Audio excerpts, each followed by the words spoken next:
Hello, good people of YouTube. Sealord here.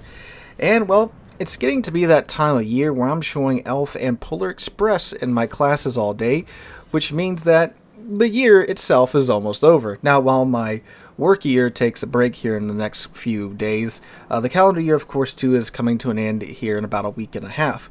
So I thought it would be interesting to take a look back at the player count throughout the year and see how we did in 2023. Or I should say, let's see how Wargaming did in 2023. Now, I myself said at the end of 2022, beginning of 2023, that 2023 was going to be a make-or-break year for the game. Why? Because submarines were added, we got more hybrid ships, and we're getting more hybrid ships as well. More and more super ships got added into the game. So these three classes of ships by themselves were things that were not very well received by the older player base, if you will. I mean, you can go look on the subreddit, YouTube comments, and all that jazz. You can see that people were not fans of these things being added into the game, especially submarines, of course. So I said, well, these things are being added in now, late 2022. They're probably going to go full tilt with them in 2023, and they did. We got the American hybrid battleship line. We got several new hybrid premium ships and several more hybrid ships announced this year. We've got, the American submarines, the German submarines, we got the British submarines in game, we know the Japanese submarines and the Soviet submarines are on the horizon, and we got I don't know how many more super ships added to the game this year as well. So all that went full tilt in 2023. So, judging by the comments from all the commenters, that should have been a death sentence for the game. Well, was it? Let's check it out. So, the thing about the game and numbers is that Wargaming has never officially published numbers for the total player count in a nice, graph or anything like that. They don't do that for whatever reason. We got a chart showing the trends earlier in this year, but there were no numbers attached to it because that would make too much sense, I guess. But there are a couple places where you can check the player count. The one you see thrown around the most is a website that was created using a bot, essentially, that checks the in-game count of active players on the server. If you're chilling in port right now, you can slap escape and look up in the top left, and it'll say total player count, and there will be a number there. That's the amount of accounts that are logged in on that server at that time. And what this bot does is it checks that number, it logs it, and it puts it in a nice little graph so you can, examine it as you will. The other way is through Steam Chart, which is, of course, through Steam, and that's a pretty accurate way you can get a idea of how many players are on through at least the Steam launcher, and we'll get to that in a moment. But anyway, let's go ahead and check out these numbers, shall we? So, looking at just 2023 as a whole, and also I am just looking at the North American server.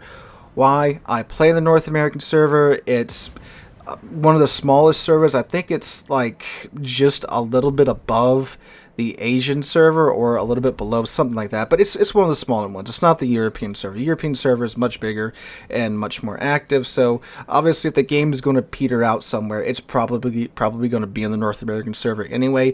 So it's a pretty good idea, an indicator of the game's health, in my opinion. Plus, I play on it too, so I can attest to the amount of players on it. So if you take a look at it, you'll see that throughout the year, yet again, it's pretty freaking solid.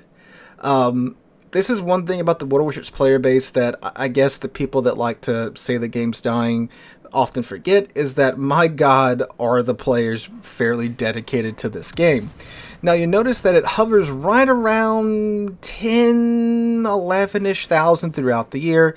It dips a little bit in the late summer and in the fall, and then it rises up again in the winter. And this is a trend that we always see with the game. In the summer and in the late summer, fallish, that tends to be when you have the least amount of players on. Why? It's summer, people are out of school, they're out and about vacationing. Winter comes back around, school's back in session, college is back in session, and people are, they're sitting at home, so they're playing games more, and by extension, playing Warships more. So that does look about right if you look at just this year in a vacuum like that. And yeah, I mean, 11,000 players. That's about what you would see on, the North American server at, like, 7 o'clock, 8 o'clock, 9 o'clock at night. On a Friday, that's about right from my experience at least. And usually when I'm on in the evening, and I'm of course someone that plays the game year round because I do this pretty much as a second job, it's typically around 8 or 9 during the off season when I'm on, at least. Maybe risen by a little bit toward the end of the night as the night goes on. But yeah, it looks about what you would expect from looking at the general trend of the ebb and flow of the amount of players that are playing World of Warships in the North American server. However, if you do look at it in terms of the game's lifespan on the North American server, there you can definitely see a trend. So the next screenshot I'm going to be showing you is the entirety of the game's life. So you can see there's a huge spike in 2020, 2021 because of COVID, everyone was stuck inside, and there is definitely a falling off after that because, well, yeah, people got tired of being stuck inside, and, well, when they could get out, they got out. And you can see there's definitely a decline for that. There was not a lot of retention of that player base at all that was grown during that time, if you will. You can definitely see there is definitely a downward trend throughout 2022 and 2023. However, it doesn't drop off dramatically. We're talking about like 2,000 less players over 2 years, so about 1,000 players a year-ish. But then you also notice this year, for this winter, the growth is huge. If you look at the spikes in the previous years around winter, there are definitely those big spikes for the winter season. But this year's spike, it's massive. It's almost up to 15,000 players. That beats out 2022, and that almost ties with 2021. Again, back when there were more COVID restrictions in place, and people again were still staying home mostly, and that COVID player base hadn't completely deteriorated or left just yet. Why is that? Well, couple reasons. One, probably the Kitakami event. That's a ship that players have been eager to see return to the game. Two, Wargaming did also basically give everyone that hadn't played the game in I think over 6 months like a free Yamato, because yeah, that's great for high tier gameplay, So that happened. That could be a reason why it's a huge spike, but that's a pretty dang big spike. But will be interesting to see if that spike continues into January, because typically with the ebb and flow of the player base, December is when the big rise starts in the game, and it usually peter out around like January-ish. So again, I'm going to see if that continues into January and into the new year, and again, it kind of dips back down in March and stabilizes, and then goes into the summer numbers, if you will. So that's what that has to say. So let's check out Steam charts, shall we? So Steam charts tells a pretty similar story. So if you look at, well, the graph on screen, you'll see that, yeah, this month, the last 30 days, which, I'm recording this on December 19th, so pretty much December and like the last week of November, we've had a huge increase in the amount of players.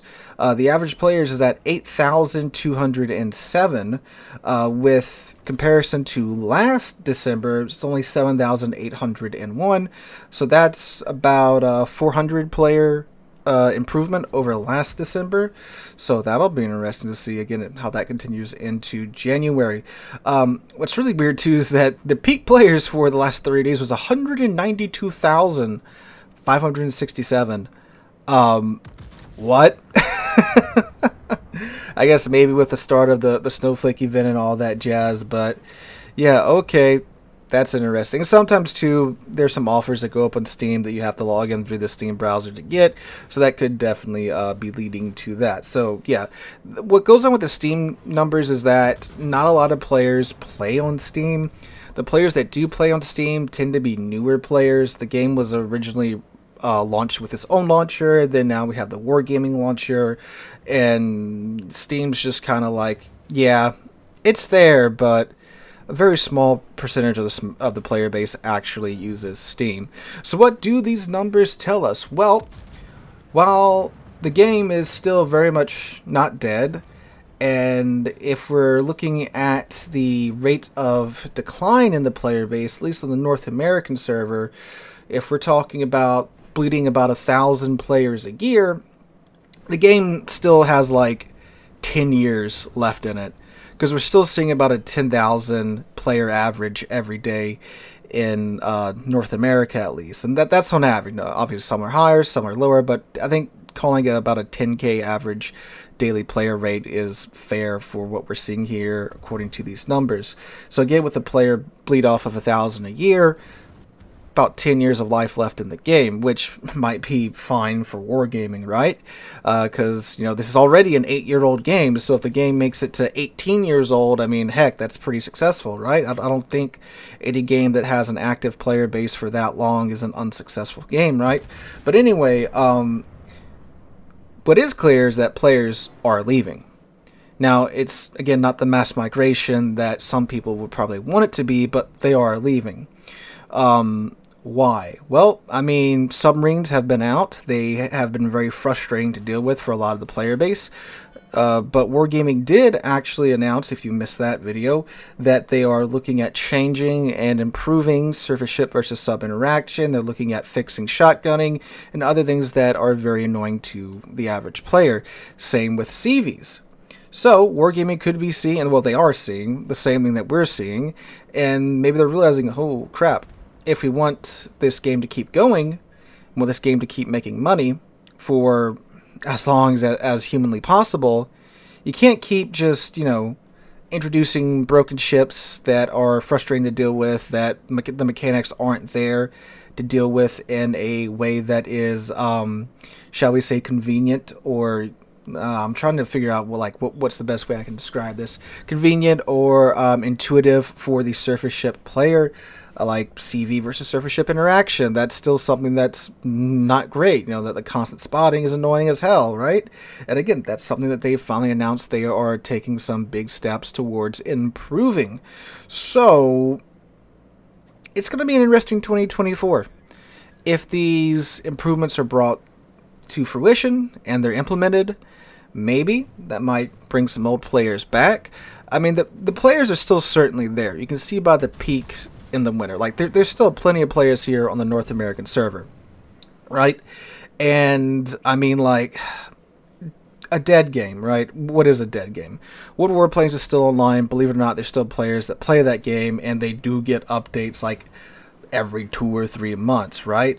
But in terms of, like, a dead game, I would say a dead game would be when your in-game starts to be unoccupied, like higher tier. Right now in World Warships tier 6+, very easy to get up, and you probably will get a full match very easily in that tier, unless you're playing at like 3 o'clock in the morning, or you're at a carrier or a super ship and you sit in queue for like 6 or 7 minutes because no one else is playing a carrier or a super ship, right? And then it just does the dump when the second carrier super ship gets involved, and then now it's you and like a carrier, another super ship, and like 2 other guys that got yoinked in there with you. Yeah, like those examples that's been happening since the game released, right? But anyway, like when you start to see like tier 8, 9, and 10, tier 7, 8, 9, and 10 games start to be either consistently not full or starting to be, shall we say, complemented or filled up with bots, then that's when I would say, yeah, the game's probably not going to be around for much longer. So I'd say easily the game has 3 years left in it as is, to where you'll be able to instantly queue into a match, not long wait times at all. And if this trend continues, I think once you get 3 or 4 years out, I think that's when you'll start seeing an actual drop off of the amount of players in game and such. So at least that's my 2 cents. So let me know what you guys think about this in the comments down below with the way the numbers are going. If you have a different take, please let me know down below. Again, just share your 2 cents in the comments. If you did enjoy the video, make sure to drop a like, leave a comment, subscribe to the channel. We're on our way to 75,000 subscribers, and I can't thank you guys enough for that.